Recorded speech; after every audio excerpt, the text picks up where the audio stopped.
Hey guys, it's David. This is a special bonus episode recorded live a week ago in front of a rather boisterous audience at a rooftop in Denver, Colorado.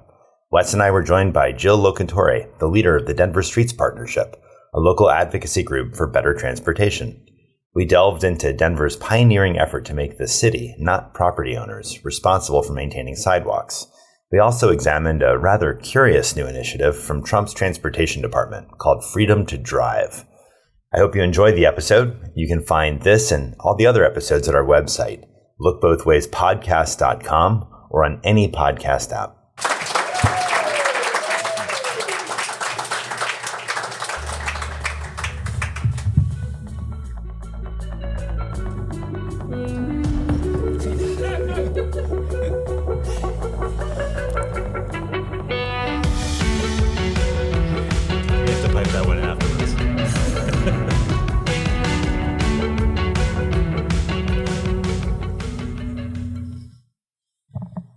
All right, welcome everybody. Can you hear us? Mostly, no? Not really. Not really. All right. We're trying. All right, welcome to Look Both Ways with David and Wes. Pragmatic conversations about all things transportation. I'm Wes Marshall, and with me as always is... I'm David Zipper. But today we are joined with a special guest, and that would be Jill Locantore, the Executive Director of the Denver Streets Partnership. Jill, say hi to everybody. Hello. Thank you for having me. So before we get started, we usually have like an icebreaker type question. And last week, David and I did that. And David asked me what U.S. city, a bigger U.S. city, would I not want to live in? My answer to that was New York City. And David's was Denver? No, I'm just joking. It was definitely not Denver. David's was Houston. So I want to flip that and say, like, what city would you want to live in that you didn't think you would? Like, what city have you visited in this country that you're like, oh, that's interesting. I could live there, even though before you got there, you never would have thought that possible. Anybody been to Boise, Idaho? I see some nodding heads. I thought Idaho was just going to be basically the land of guns, potatoes, and Republicans. And when I got there, I found this like walkable downtown with amazing bike lanes, fantastic breweries, really good coffee, beautiful landscapes all around. I was like, this place rules. And I don't know if that's big. It's not. I guess Million Metro is pushing it for Boise. It doesn't have to be a million. I mean, you're more flexible than I was in the last program. Yeah. But I think Boise kind of blew me away, and it became one of my favorite U.S. cities, completely against my expectations. Jill? You know, I went to school in Los Angeles, so I spent 4 years there, and it took me 4 years to learn to love Los Angeles. It's very highway-oriented, as everybody thinks, and everybody drives like they're in a game of Frogger while we're hopping around the highways. But it's actually one of the densest cities in the U.S. I think a lot of people don't know that, which does make the neighborhoods actually pretty walkable, and they have invested incredibly in their transit system since I was in college, which was, I will not tell you the exact dates, but many years ago. but Jill, you live there already. You need to pick a city you haven't lived in. Well, like, but I'm saying I went back, and I was so impressed with how much better the transit system has gotten. Oh, so when you left, you're like, I can't live here again. But the transit was terrible. Back, you're like, oh, now I could live here. But they've created it's still got a ways to go, but they've got a decent transit system, and I think it's a kind of a well-kept secret that we still think of LA as a completely car-oriented city, and it's come a long way. Yeah, I mean, I was in LA for a conference once, and I tried to take the train to Long Beach, and I was sitting in the middle of a highway interchange, waiting for a transfer for like an hour and a half on a Saturday. It was a tough go. I think the city I would say is actually Cincinnati. I went there for a conference a few years ago. There we go. Somebody was very excited to hear you say that. I was shocked. Like all the old buildings, there's so many beautiful buildings. It reminded me of like cities like Boston or New York. And I don't know, there was in and around downtown, it was very walkable and maybe not quite as bikeable as I would want, but it was walkable and it was surprising to me how much I like Cincinnati, because there's a lot of cities to go to. It's like, I don't know, it'd be tough to come I don't back. know. I actually think in general the Rust Belt cities punch above their weight. Like Pittsburgh, Cleveland, Detroit, all of them. I actually maybe I just like the underdog cities too. Akron, Ohio, I've had a lot of fun in, believe it or not. I mean, I enjoyed Buffalo, but the problem there is like you could not get a sandwich after like 6 p.m. in the city. Like there was no place to get food. Like it just closed down during the week. Yeah, there is on a Friday or Saturday, it was open for business, but like on a Wednesday when I got to town, I had a hard time finding anything to eat. Yeah, it's fair. That's fair.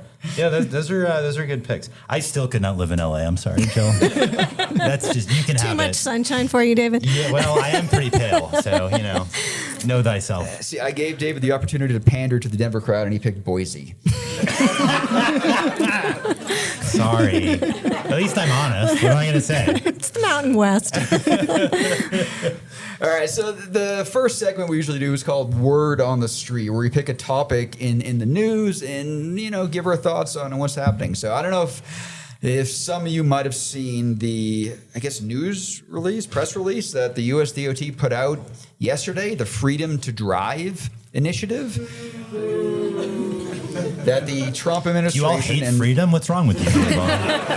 And Sean Duffy. So in my hand, Rob Toffness, who's here, sent me this, template letter that the US DOT is going to send to mayors about this Freedom to Drive initiative. And it sort of goes through how we're going to commit to moving away from stop and go policies of the past toward the high performance, high efficiency solutions of the future. And it talks about how we're going to stop gridlock, we're going to get rid of traffic congestion.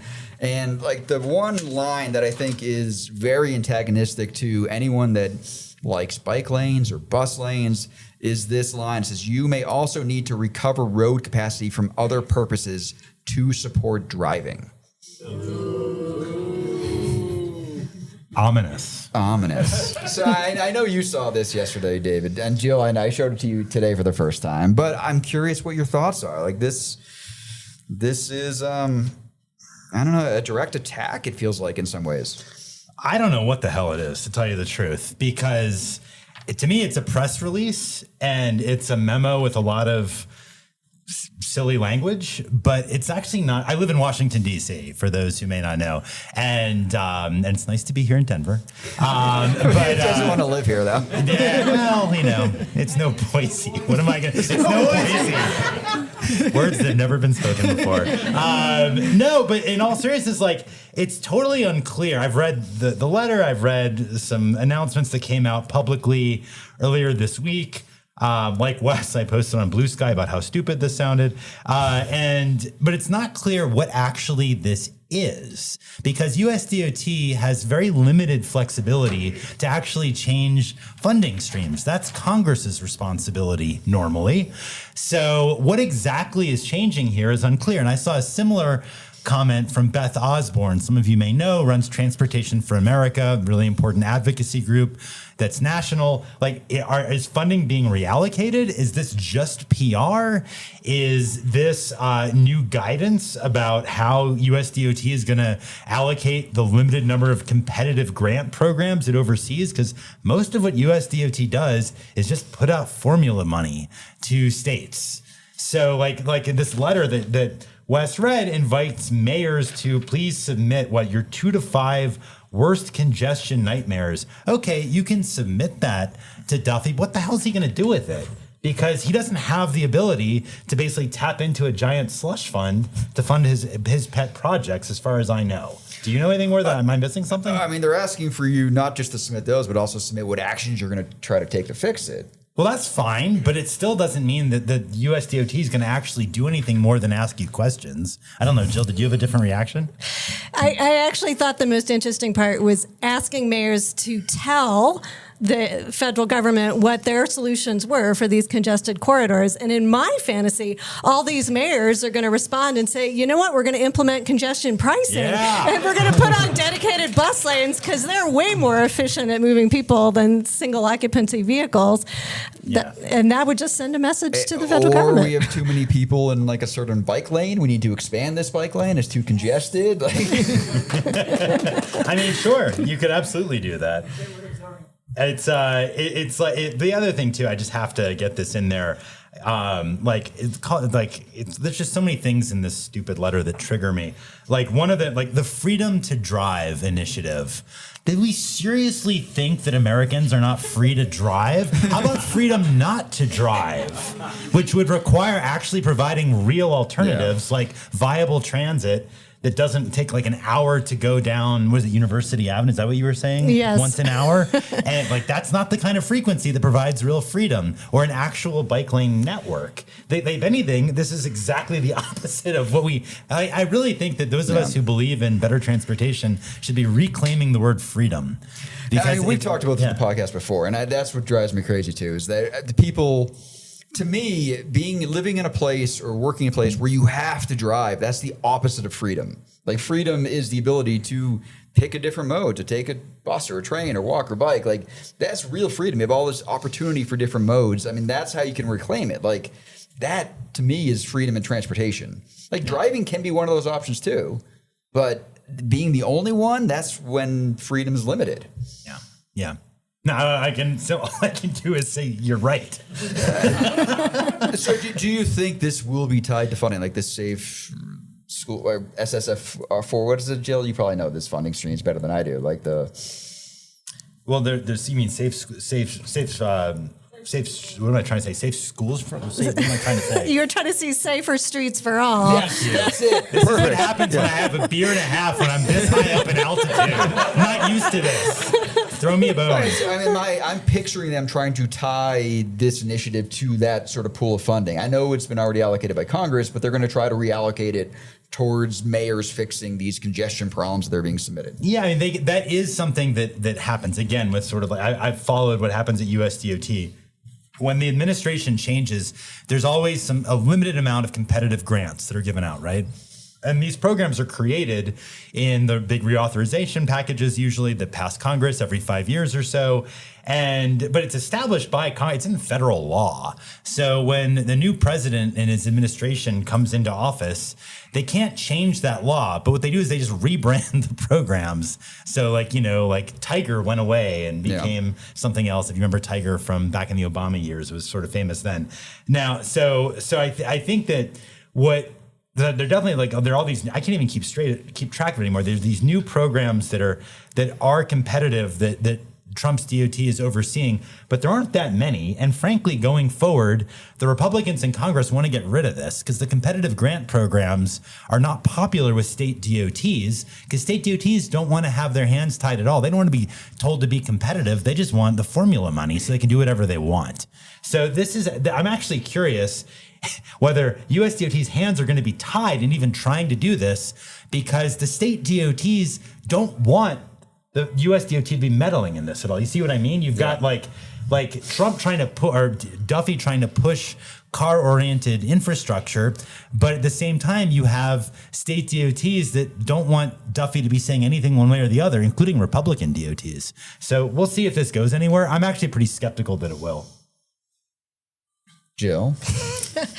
I mean, for the discretionary funds that do exist, I read this basically as here's vocabulary words you should use when you're applying for those grants. That's fair. And one word it uses an awful lot is efficiency. Well, there's all kinds of things we can package as efficiency. And if you just manage to describe ways that don't use words like equity or gender, but you talk about efficiency, you can still get a lot of good projects funded. Yeah. I mean, traffic engineers have done a great job over the years of taking a problem like congestion and giving it another word. I mean, we'll do road safety problems under road safety funding pots of money, but it's really a congestion problem. Like we've conflated congestion and other things. So yes, we're saying it's road safety, but we're telling you that if we reduce congestion, it will improve safety, which isn't true. But I think that's the tact you need to take with this. Like if they're putting the money towards reducing congestion, like there are ways to reduce congestion that we might want. Like, and even the word driving, they use the word driving a lot. I thought about bus drivers. I really like bus drivers. I want to make it easier to drive a bus in Denver. There's all kinds of things we could do to support bus drivers. Yeah, I'm sure that's exactly what they meant. You really tell a telepathic there with the Trump administration. Totally. All right. So the next thing we typically do on the podcast is we call it Roundabout, where we each pick a topic and go into detail or whatever we talk about. I mean, so the topic I'm going to pick this week is, I know, near and dear to Jill's heart, is the Denver Sidewalks campaign.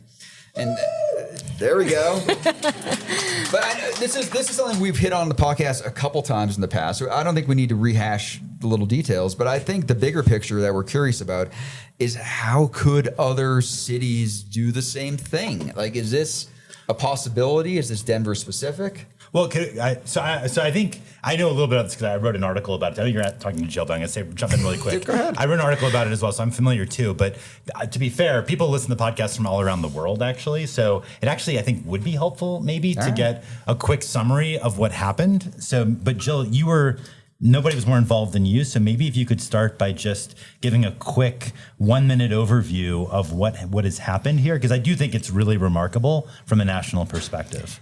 Yes, let me compress 20 years into 1 minute. All you.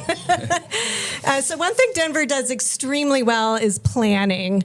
And so Denver has a number of plans dating all the way back to the early 2000s that point to sidewalks as important, as pedestrians, as an essential part of our transportation network, as the current sidewalk system is a failure, and even laid out potential solutions in terms of actually dedicating public funding for sidewalks, making it a public responsibility rather than the responsibility of the adjacent private property owner, like it is with a lot of cities across the U.S.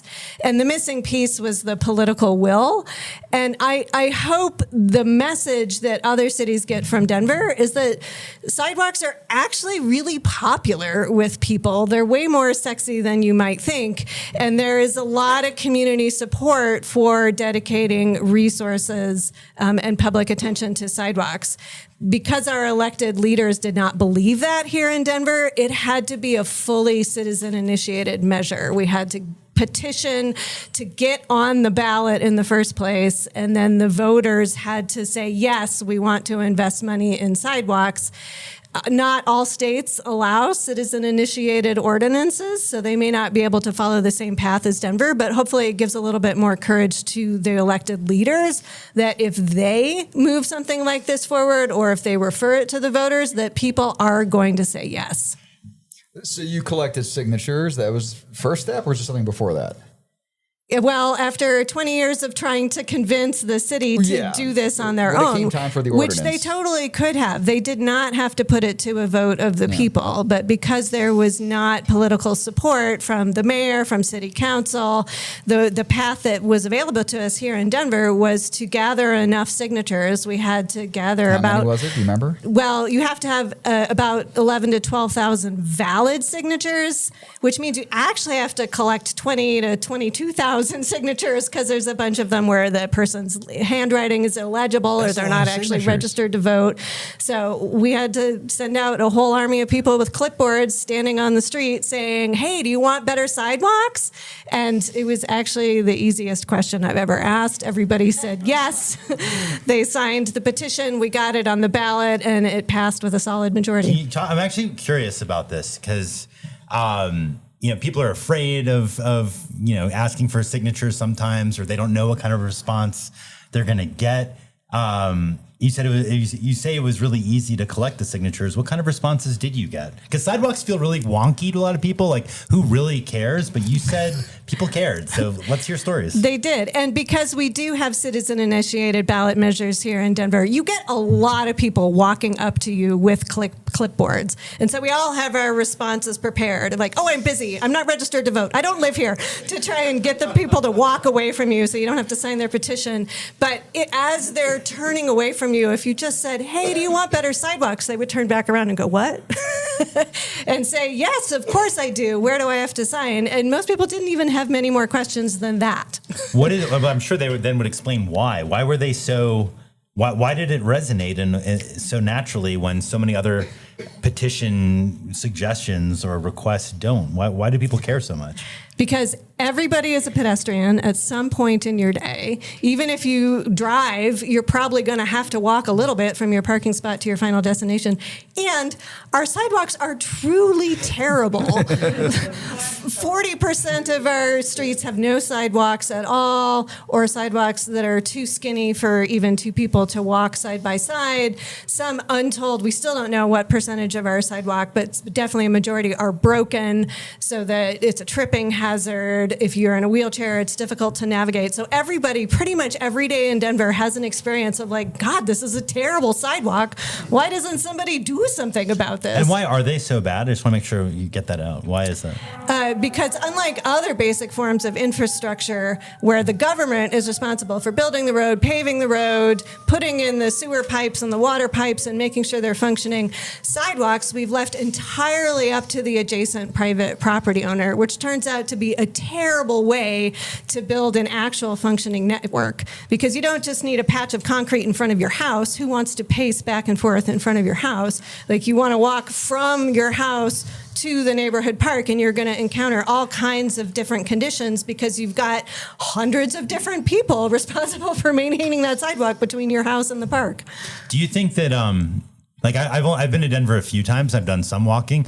Yeah, the sidewalks aren't great. I'm not sure they're that much worse than other cities I've been to west of the Mississippi, where I think that policy of basically requiring abutting property owners to maintain them is standard. Like, do you think Denver is particularly unique in its sidewalk quality compared to You've only been like downtown cities? and Cherry Creek, though, David. Like, But I've been there like 3 times, Wes. What are you talking about?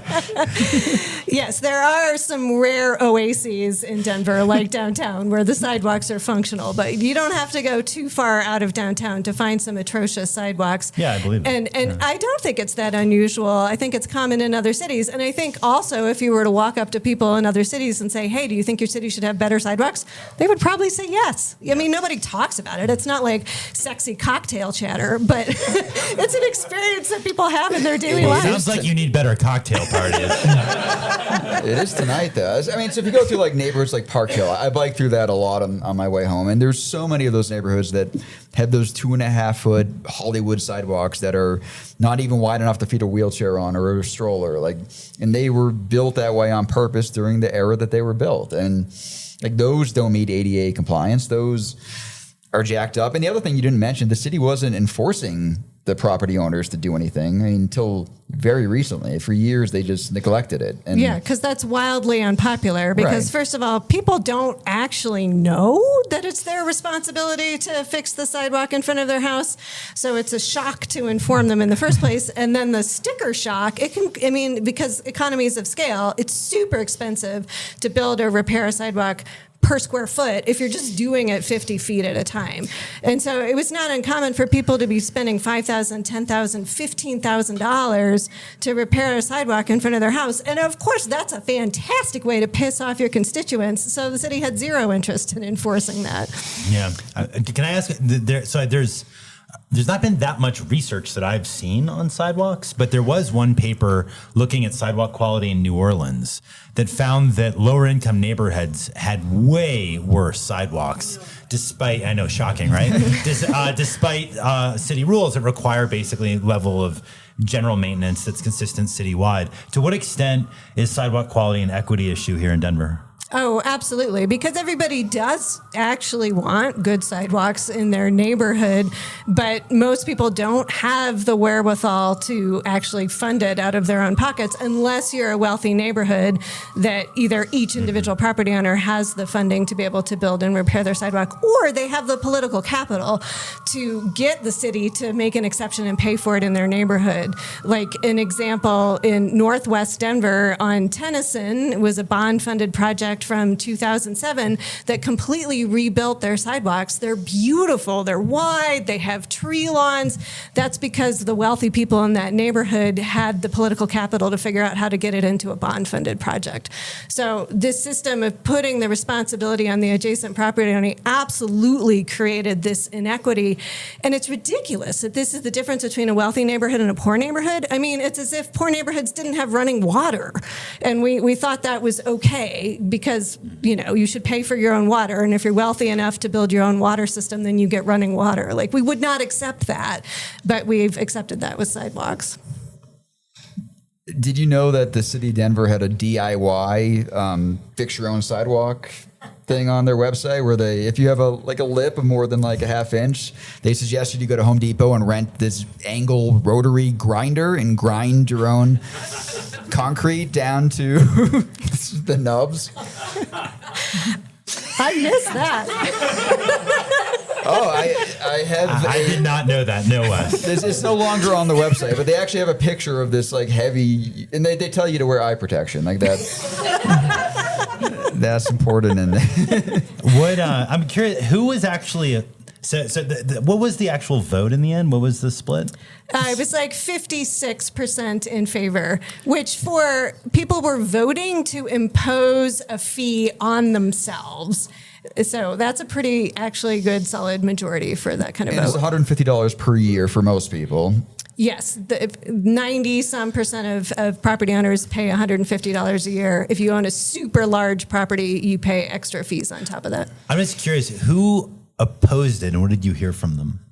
Well, fascinatingly enough, the first time the idea was floated of charging a property fee to pay for building out the sidewalk network was under Mayor Wellington Webb in the early 2000s. And he is one of the people that came out against it in 2022. He did not want to implement it when he was mayor, and he was still against it 20 years later. His argument was, we're nickel and diming people, increasing the cost of living in Denver, and this is not worth it to pay into something like this. It's just anti-tax. Yeah, basically whatever. an anti-tax sentiment. I mean, these days, like a pizza costs $150. Well, and talk about car ownership. I mean, the average cost to own a car in Denver is at least $12,000. That was the last estimate I heard from a few years ago. Per year is $12,000 compared. Well, a tank of gas these days, especially for a bigger SUV, would be that much too. $12,000. Yeah, just for one tank of gas. So by comparison, $150 a year. But we don't think Seems about like a good these deal. things. Yeah, exactly. Or paying $10,000 to repair your own sidewalk. $150 a year is a much better deal. Or losing an eye with a rotary grinder while you're out there. Do you it sounds like you said, it was pretty easy to get people to support it when you're collecting signatures and whatnot. Still 20,000 signatures. I'm not saying it was. I'm not saying it wasn't a lot of work. I know, but I'm just curious what the response. Because I'm sort of trying to channel the voice of people in other cities that are sort of curious about the experience of Denver and wondering if it could work in another American city that has crappy sidewalks, because practically, almost all cities really do, particularly those that put the onus of responsibility on abutting property owners. So I'm wondering, did as you started to collect the signatures and people started to pretty clearly respond, did you see politicians lining up to support you that were initially kind of dicey, or did they stay on the sidelines still? They all mostly stayed neutral. So city council members and the mayor's office. There were, again, some city council members who came out against it. Really just one city council member who very actively campaigned against it. And it does come back to the fee, not only the idea that we would have to pay a fee to fund this initiative, the argument of shouldn't the government pay for that? Where do you think government money comes from? It comes from fees and taxes. But also how the fee is applied. And let me tell you, there are 6 million ways to define what is fair, especially when you're talking about a fee or a tax.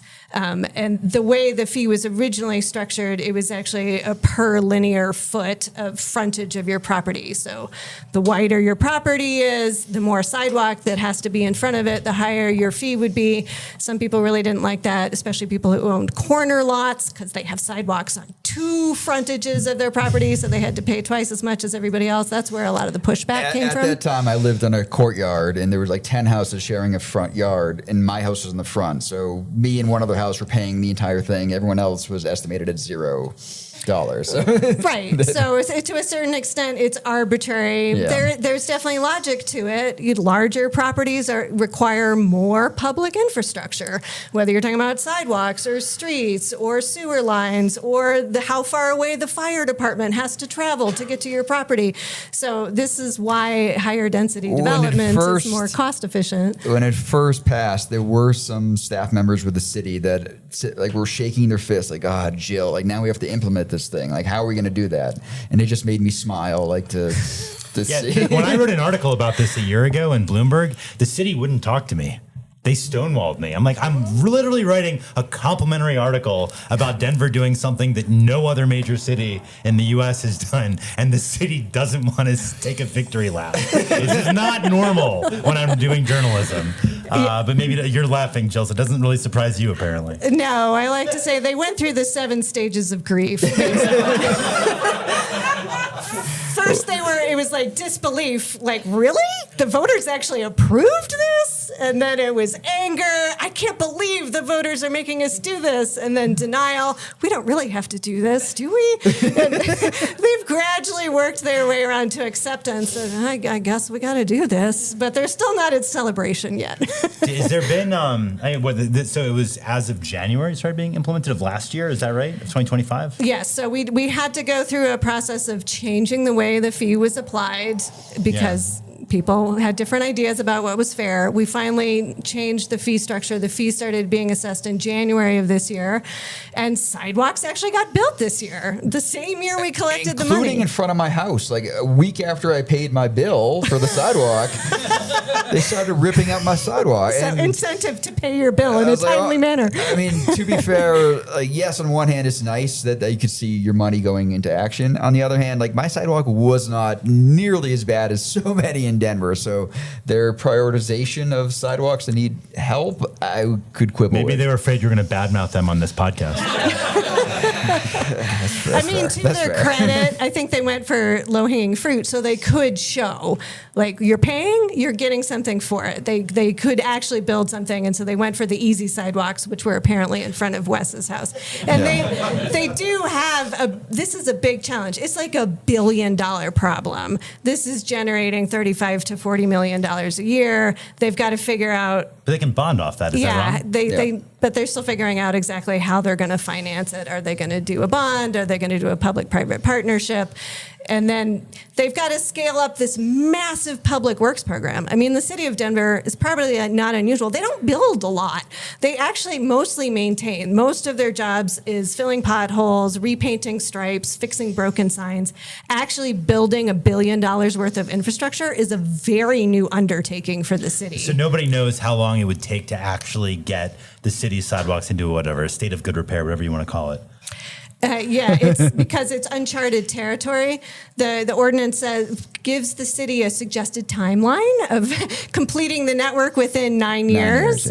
But it's TBD exactly how long it's going to take because they don't know exactly how they're going to do it. They had a previous program where they had actually somebody going out to inspect the sidewalks and were sending homeowners notices. And like we did the math, and it was like 237 years it would take them to get through the whole city. 400. 400 years. Yeah. So before the initiative passed, they had like one dude just walking around. Like 400 years. I'm just thinking what Denver was like 400 years ago. It's just like a city of Buffalo is what I imagine. But that's just an East Coast bias, I think. No, there wasn't. I'm trying to imagine. But what, so do you have data though about how many miles were implemented in sidewalks last year compared to prior ones? I'm curious. It's not crazy. It's like tens of miles of sidewalks, but that's a heck of a lot more than what they were doing before, which was like half a mile. And the data is hard to come by. Like most cities we've learned do not have any data on their sidewalks. And when I first got here, I was thrown into teaching a GIS class. And in doing so, I remember looking at the Wet Cities website, and they had a great sidewalk layer. And it was one of the few cities that did. Sorry, what city is that? That would be Denver. Denver had so this was 2009, but their sidewalk layer hadn't been updated since 2003. And I asked someone in the city, like, what's going on? Like, why haven't you guys updated this like every other layer? And the response I got is that their lawyer lawyer told them not to. You know why that is? I suspect I know. Do you want to? Well, if they know there's a problem, then they're even more. liable. I think it gets into ADA, the Americans with Disabilities Act. 'cause Yeah, you they can were get afraid sued. of being sued if people had data showing that the sidewalks and they were get not sued anyways, ADA and they still compliant. settle. And every city has learned that you can't just stick your head in the sidewalk. Like you have to. I'm trying to imagine what that looks like, literally. Stick your head in the dirt path where the sidewalk is supposed to be. That's a little more feasible. One of the fun uses of AI is that I have asked it to show an ostrich sticking its head in the sidewalk, and I do have an image that sometimes I use in presentations of that. Nice. No, I guess I'm. This is such a to me it's almost like there are some cities, especially on the East Coast, that don't have this problem because maintaining sidewalks has kind of always been a public responsibility, like Boston and New York, I believe. Actually, DC, where I live, is that DC. way. It's not New York though. I think it is in New York with the budding property owners. Are you sure? I think they still put the owners. Maybe it's not Manhattan, but I think New York as a whole has not taken full responsibility. Well, I know there's a lot of cities that had like Denver, Boston for sure, DC for sure. Yeah. No, there's a lot of cities that have had that still have Denver's prior policy. Is my point. Only some of those cities, I think, have the referendum option that Denver does, and I think your experience makes pretty clear that if you can do referenda, that's. Yes. A potentially resonant way of going about things. I guess I'm wondering if you think there's lessons from Denver's experience for other cities that don't have the referendum option, but do have crappy sidewalks with the sort of prior kind of policy. Do you think there's lessons that apply there, or frankly, not really, because you need to go straight to the populace? Well, I mean, hopefully once Denver gets the program up and running and shows what's possible, that becomes a model that captures the interest of other cities. And also, like I was saying, that it's demonstrated that this is politically popular. I think politicians tend to underestimate how much support there actually is for multimodal transportation, and including really boring stuff like sidewalks. Like it's incredibly boring. It's hard for a politician to imagine that this could be a winning issue for them that they could campaign on. But I think that's a misunderstanding of where the public is at, and an untapped area of public support, of just talking to people about basic governance. Like this is a basic government function that people expect their city to provide, and people want basic functioning governments right now. And there's no lobbying force pushing this the way that you have big companies pushing for more money into transit, or certainly more money into cars, God knows. But there is no big sidewalk. There's just not. So I think that's part of why I've been really interested in Denver's experience with this for a long time, because I think it's so unique, and I think it really does speak to something national. I will say one thing before, I know we're probably going to move on to other topics, but for those who are curious about this, the first book I'm aware of ever being written about sidewalks is coming out. Do you know this, Wes? It's coming out in June. I did, yeah. Sidewalk Nation. Sidewalk Nation, yeah. Yeah, Michael Pollock. Yeah, but there's more. I mean, I've read there? books on pedestrianism, But on literally sidewalks only? there is a book about pedestrianism that is about sidewalks. It's I thought you were going to mention where the sidewalk ends. I was like, that doesn't count, Wes. that is about Doesn't sidewalks. count. It is about sidewalks. But for those who want to wonk out, it's coming out in June. Harvard University Press. Michael Pollock, who's a professor. I've spoken to him. That guy, like, you think you love sidewalks, Jill. Oh my God. He will talk your ear off about them in a good way. Because I do feel like this is like the unheralded piece of infrastructure that deserves a lot more attention than it gets. So, I mean, every city, you complain about a pothole, they'll come out and fix it in a few days. But they complain about a sidewalk, they're like, I don't know, like, I think you should fix it. or like when it snows, the street gets cleared, and the sidewalk, well, that's really your responsibility. One of the cities I lived in back east, the mayor was against building sidewalks because he hated enforcing the policy of forcing people to shovel. Well, that sounds like that's a great solution to that problem. Just don't build the sidewalks, and I don't have to get mad at my He was mayor constituents. for like 20 plus years, so it became a problem. Yeah, it sounds over like time. it. Like as they built the new areas, like they just didn't build sidewalks because he just really didn't like enforcing. I mean, that's a problem that some cities have, not all cities, but it's part of it. Yeesh. You have before we move on, any final lessons for people living elsewhere who are thinking about all that's happened here with your program? I don't let your lack of imagination restrain you. like you said when we were talking earlier today, is like dream your own dreams. Don't let like the tech companies or the big contractors tell you what the solutions are. Is, be bold enough to come up with your own imagination of what's possible. That doesn't sound like David. Did David really say that? Not to you. All right, David. So your roundabout topic for today is the mailbag, right? Yeah, and I think I'm not going to go with my own topic this time. I thought we'd just go with a couple questions from the audience that you guys here in downtown.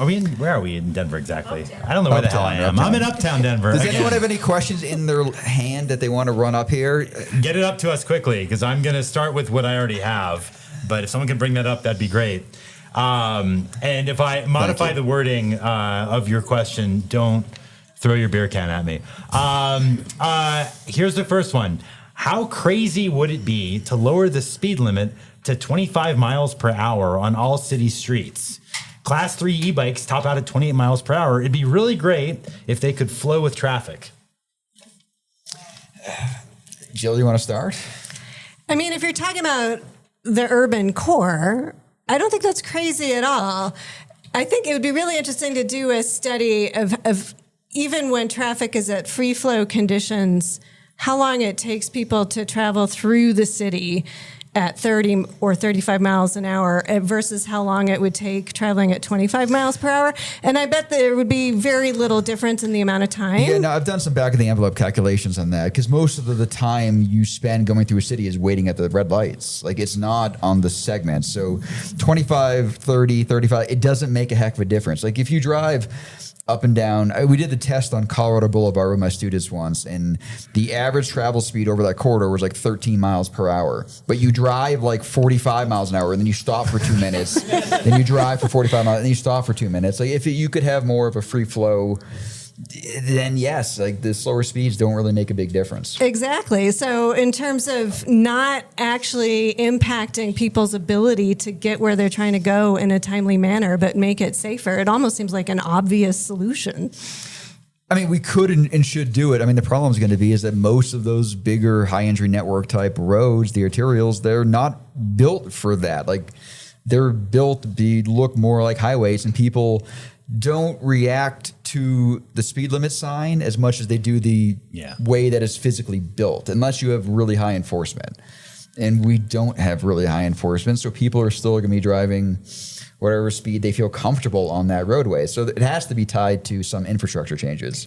Yeah, I mean, we had this conversation when in Denver about reducing the default speed limit to 20 miles per hour. By definition, the default speed limit is on streets where you don't have a posted speed limit.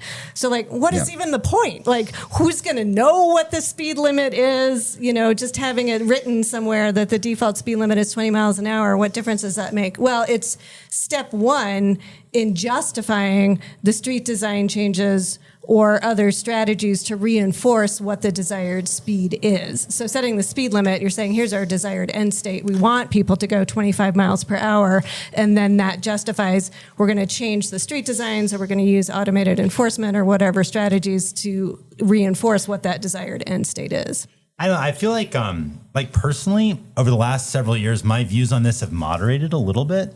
Like, I used to be like hardcore infrastructure, where I was like, the posted speed limit doesn't matter. It's all about how you design the road. And I think that was a little too extreme. Do you know this study that it was like a natural experiment between Boston and Providence, Rhode Island? Oh, I mean, the one study I do know on the effect of the speed limit change was the one from Portland, where a 5 mile an hour change in speed limit results in about a 2.4 mile per hour change in how fast cars are driving. So you get about half the bang for your buck. Yeah, well, that's another one. It's interesting with Boston and Providence. Obviously, they're both New England cities, and I think Boston reduced its default speed limit by 5 miles per hour, and Providence did not. And similarly, like, that's a pretty good experiment to run if you're looking at similar streets. And there was a statistically significant reduction in vehicle speed in Boston. So I do think actually lowering the speed limit does matter, even if you don't change the infrastructure. But infrastructure matters a ton, Well, and you can only do so much with the speed limit alone. I mean, some of the big arterials have like, what, 35, 40, 45 mile an hour and that's speed where limits, you're right? never going to get like you can say 20 miles per hour, no one's going to do it, right? Like that's a different kind of situation. And they're not even going the posted speed limits No, of right. 35 I mean, miles an hour. They're going 50 or 60 miles an hour because that's what the design tells them I to have do. a bunch of radar guns that my students use all the time, and we see cars going like 70 plus on like some of those arterials. I mean, 70 plus on a 40 mile per hour. So on Central Park Boulevard in the Central Park neighborhood is a 30 mile an hour arterial, car going 70 plus. Yeah. Yikes. Should I go for another question? Yeah. All right. I think this was a question that I can tell was motivated by Denver's situation, but I think it's actually broadly applicable. So the question is, and also I'm removing some 4-letter words that this person used. They care a lot about this issue. And How many are there in there? Yeah, I'll show it to you after we do the recording. So we have a ton of data about from COVID about shared and closed open streets. How can we get the current mayor to use that data we accumulated under the previous mayor? Do we have to do a new study for every mayor that comes into office? I'm sure this is motivated by conditions here on the ground, but I think that it's actually, I've worked in City Hall in Washington, D.C. and in New York City government, and there is like a consistent issue where like every mayor is like, everything that happened before I was here never happened. I don't care. And it's annoying. So I'm curious. I feel like this is actually a broader issue. Any thoughts on how to handle changes in administration so you can actually use lessons gained in a previous administration? I mean, that is a challenge exactly for the reason that you said, and we're experiencing it right now in Denver. Basically, you're starting with a blank slate with every new mayor of educating them about transportation, because most of them, it's not an issue that they think about very deeply, have very informed opinions on, have very strong desire to prioritize in their administration. So I think just assuming every mayor is basically a baby that you need to educate when they come into office. But I think the more interesting point here is how do we use like naturally occurring data as a way of studying our transportation system and making better decisions? Because COVID was an extreme example where it created very quickly all these shared streets without doing any study ahead of time. But then we were able to study them when they were in place. But those kind of experiments happen all the time. We are constantly closing down lanes of traffic because there's a water main that needs to be fixed, or there's a construction project happening on the adjacent lot and you need some street space for it. Can't we use that as an opportunity to test what happens to the traffic? Like, oh, we had to remove a lane of traffic on 17th Avenue for that water main, and actually the street works fine without that lane of traffic. Then that counts as the study, and we can do a road diet on 17th. I mean, this happened on 15th Street here in Denver when they were trying to put in the protected bike lane for the first time, and they backpedaled a little, and they didn't really do the protected bike lane at first. And they gave the arguments like, oh, we can't plow it, can't take away parked cars, can't take away the traffic lanes. But then they built 2 skyscrapers right there, and they closed 2+ lanes for like a year. And the traffic Armageddon that they predicted never came. And I was like, I told you, like, look, over there, like, it's all fine. And after that, they ended up, I mean, there are other reasons why they did this, but now there's 2 bus-only lanes on that street and the protected bike lane. And it's basically a way to do a traffic study for free. Yeah. I mean, the other thing I'd say is take lessons and try them out somewhere else. Because when I first got here, Larimer Square was probably the only street in downtown Denver that was 2 lanes. Every other street was 4 lanes of one-way traffic. And everyone was touting Larimer Square as this great achievement. Like, but nobody thought, like, maybe let's try it somewhere else downtown. Like, it took them years before they started thinking in that way. And I couldn't understand it. I never could wrap my head around, like, here's just a success story. Like, do more of it. Like, why not? Try it. Let's see what happens. Makes sense to me. I agree. Let's do one more question, if that works for you. This is going to be, I almost regret. Are you not reading this one because the writing is just too small for your eyes? Right? Yeah, I'm getting old. No, this one, I feel like this is going to trigger you, Wes, but that's okay. That's sometimes fun. So a common belief and often heard statement from engineers is that they can't design for safety, but they're successfully designing for speed. So how do you actually advocate and communicate this and explain what they're doing and tilt the conversation so that they actually understand what they're doing and can change it? I feel like someone should write a book about this, Wes. No, but I actually think the point here is not so much like why are the engineers wrong, but how do you actually get people to understand that they're wrong when it's so ingrained in American transportation practices? And maybe actually, you know what? I know, yes, you wrote a freaking book about it, but maybe go to Jill first because you're the advocate here. I'm curious what you think, Jill. I talk to Wes all the time, but I'm not in Denver all that often. So let's start with you. Well, I also have kind of a related question for Wes that I've asked you before. I'm like, now that you've pointed out to us how many times traffic engineers are wrong, how do we know who to trust anymore? Like, who actually has the right answers? Is it you? Is it the traditional traffic engineers? Are we in the position where everybody's got their own data and their own research and their own studies? And how does your average person know what the right answer is when there's disagreement within the traffic engineering community? But I think it also gets back to what I was saying previously. Like, we have all these natural real world experiments happening all the time.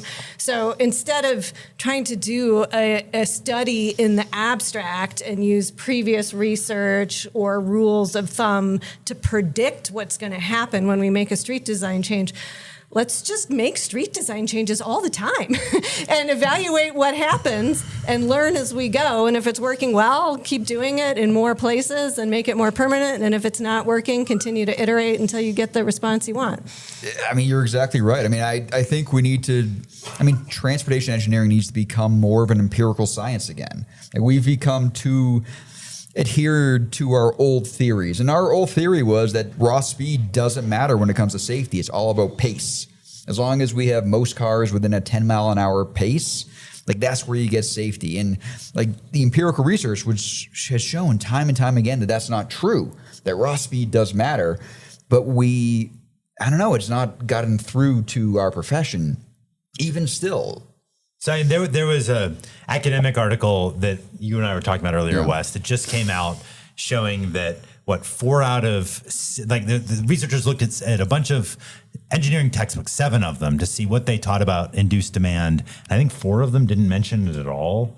And the others barely touched on it. Like, this is so core to engineering to explain, like, if you widen a highway, people will drive more and the expected benefits and speed will be less. Like, this is so basic and you all get it, but tomorrow's engineers clearly might not.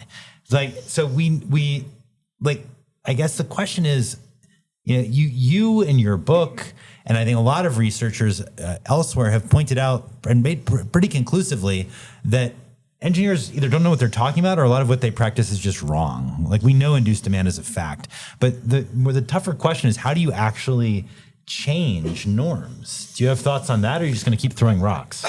I mean, I do it every day offense. at work. I mean, that feels like it's my job to educate the engineer. I mean, I'm doing it. So you think we should be focusing on education? That's really where I'm trying to get at. I mean, that's one part of it. I mean, I think we need to rethink our protocols and procedures and rethink the guidebooks that we use in doing these things. Because sadly, most traffic engineers get into the workplace and they've only taken one course in transportation engineering. And then you have to just rely on those books that are thrown in your desk. So you do. Like, you don't the Green know any Book better. and MUTCD and stuff. Yeah, like all these 1,000-page books. There's like a half a dozen of them. Like, Highway Capacity Manual, Green Book. I mean, so they get thrown on your desk, and you don't know enough to overrule them. So you just do what they say. That's all you can do. I'm trying to teach my students to think about the repercussions of things. Like, think about the fact you put a highway through, it might affect the people that live here, and things like that aren't in the books, but seem like common sense, like induced demand. When you think about it for a second, it's like, oh yeah, that makes sense. Yeah.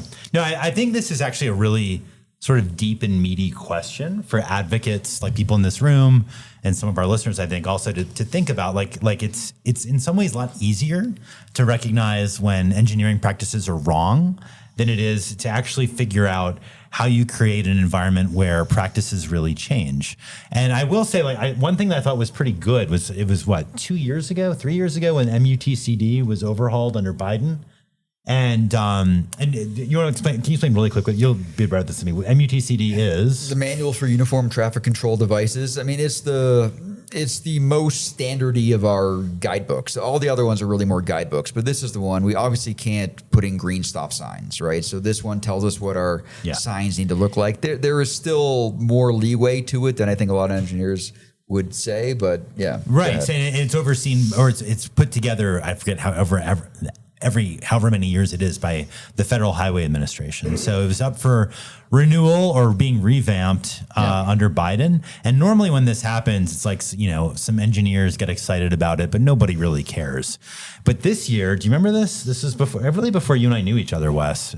So we never really talked about it. But I think, to their credit, the National Association of City Transportation Officials, NACTO, which is the association of basically city DOTs, was like, no, we're going to make a big frickin' stink about it this time, because we want to make sure that MUTCD is designed to, like, enable like multicolored crosswalks and to let people do creative things to slow down traffic with in various ways, so that engineers don't have the excuse of saying, well, it's not MUTCD, so we can't do it. This whole like standard based thing. And what's interesting is I actually talked to, again, I'm in Washington, so I know some of these people, and people at FHWA, Federal Highway Administration, were like, Jesus Christ, we've gotten like tens of thousands of comments for revamping this. We've never seen this before. They didn't know what to do. It created some angst, and they were sort of intrigued. They didn't, and the comments weren't angry. They were just like, please make all these changes that really were coming from city residents. And I know that there was, but you can discuss how MUTCD changed, but it did get a little bit better with the most recent revisions, from what I understand. I think that was actually really smart. My point is, it was a smart strategic move by NACTO to try to mobilize people to change these rules. This is a sort of wonky stuff that actually can, I think, have really big downstream benefits, I think. But you're the engineer. What do you think? No, I've had some friends that are on those committees, and the war stories they tell of those meetings and how they just perpetually just get voted down trying to add good stuff. So like, they too were saying, we need to make a bigger sting. Like, what we're doing is not working. Like, we're a minority in this meeting of however many people that are voting on these things.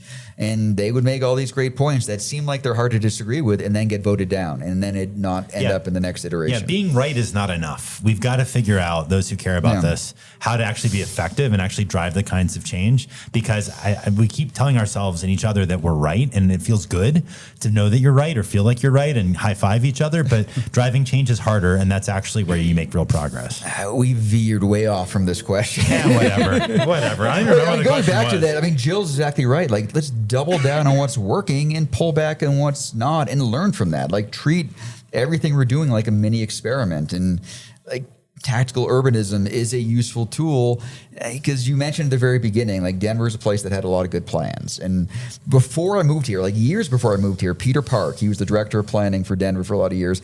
He was trying to talk me into moving here and being an engineer for the city. I'm like, man, Peter Park? Yeah, Peter Park. Isn't that like Spider-Man? What is Spider-Man's name? Peter Parker. Peter Parker. Parker. Forgive me. Okay, sorry, back to you. Peter Park is somewhat of a superhero. He did tear down a freeway in Milwaukee, not by his hands, but first he climbed it with webs. Yeah, right. No, but he's like, and he showed me all these great plans that the city of Denver had, and then I moved here. I was like, oh my God, where is it all? Like, it's sitting on a bookshelf collecting dust. Like, I love Peter to death, but nothing was done on the ground. And when he talked to me, it's like, oh no, Public Works just shoots down everything we suggest. Like, they're the ones with the power. They're the ones that have a say-so over the street. But at that time, they didn't have the mentality to just try some stuff, like, see what happens. Yeah. Like, there are ways to do it and not be liable. Yeah, I mean, it's a really big philosophical shift in the process, where we've gotten into this habit of, we spend 10 to 15 years studying something and predicting how it's going to turn out, and then we spend another 5 to 10 years trying to get the money to build it, and then we finally build it and everybody's exhausted and we move on, as opposed to just skip over all that studying because we've shown we're terrible at predicting how things are going to turn out. So just move quickly to doing the thing and then spend all the time and effort on evaluating it. Did it do what we thought it was going to do? And continue to iterate and learn from that. It's a huge process change. Well, and San Francisco spent, decades trying to tear down the Embarcadero Freeway and some of their other freeways that they thought were unnecessary, and all the traffic models are telling them it was impossible. Like, this will not work. And then an earthquake hit in 1989 during the World Series, and guess what? Like, the traffic problems that they predicted didn't come to fruition, and they realized pretty quickly that they could tear this thing down and it would be okay. Never let a good earthquake go to waste.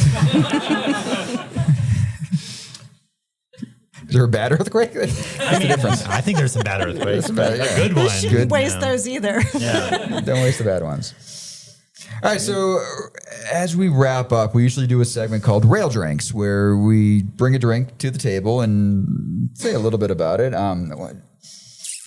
And David, why don't you go first? I need to reach behind me. Well, this is actually the first time that during Rail Drinks I've actually drunk a beer. That's usually Wes talking about some microbrew something or other that he's so proud of here in Denver. While I'm drinking some weird Eastern Europe. Oh my God, you brought whiskey?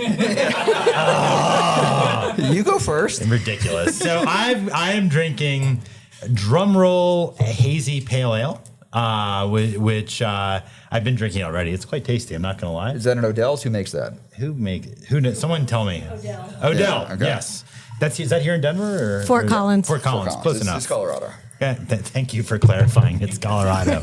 Even I, East Coaster, You're bragging about our international audience. They might not know where Fort Collins is. That's true. Okay, fine. You're right. You're right. I stand corrected. So I'm drinking a beer. How about you? I am also drinking a beer. I am drinking New Belgium's Voodoo Ranger. Also in Fort Collins? Yes, and probably our national and international listeners might know it as a beer that's been bought out by one of the huge corporations. I forget which one.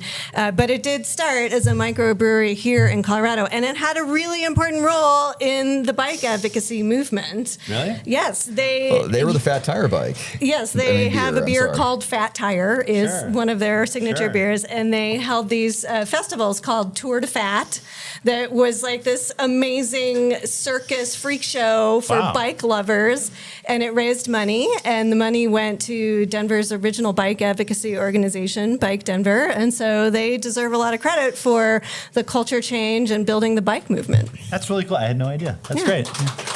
Yeah. And I am drinking a rye whiskey from Law's Whiskey House, which is not too far from here, right? And you and your whiskey. Always whiskey. it is delicious. So, are you just going to drink straight from the bottle? I brought a cup. He's civilized. Drink out of your Yeti. Okay, very nice. That feels very... So cheers. Yeah, cheers. Cheers. Cheers, everyone. All right, so... And thank you to Jill and the Denver Streets Partnership for hosting this event, to Eugene for the very nice introductions beforehand. When are we doing this next? We're gonna have a recording coming out, I think, in 2 weeks. Is that right? From when this comes out? Yeah. This one will come out soon, and then the next one will come out soon after that. God, we're good. Can you tell how professional we are? But no, in all seriousness, it's been great to be here in Denver, and thanks to everyone for coming out and being so welcoming. And I hope I'll be back again in your city, so we can do this again. Or maybe we can go to Boise. Dare to dream. Dare to dream. And thank you all for coming. Like, we appreciate that you care about these sorts of things that we care about. Like, we sort of talk amongst ourselves about it. I think all of you probably feel this. You feel like you're alone and people that care about these things. And then you come to a place like this and you realize there's like 75 people here that also care about the same things you do very deeply. And it isn't just like an engineer or someone that's more of a journalist, or Jill is an advocate. Like, a lot of us have to come together from these different angles to fix these problems. So thank you all for coming. We appreciate you. And if you liked what you hear, I guess subscribe to the podcast and Look Both Ways. Actually, we have a whole website now. It's new. Lookbothwayspodcast.com.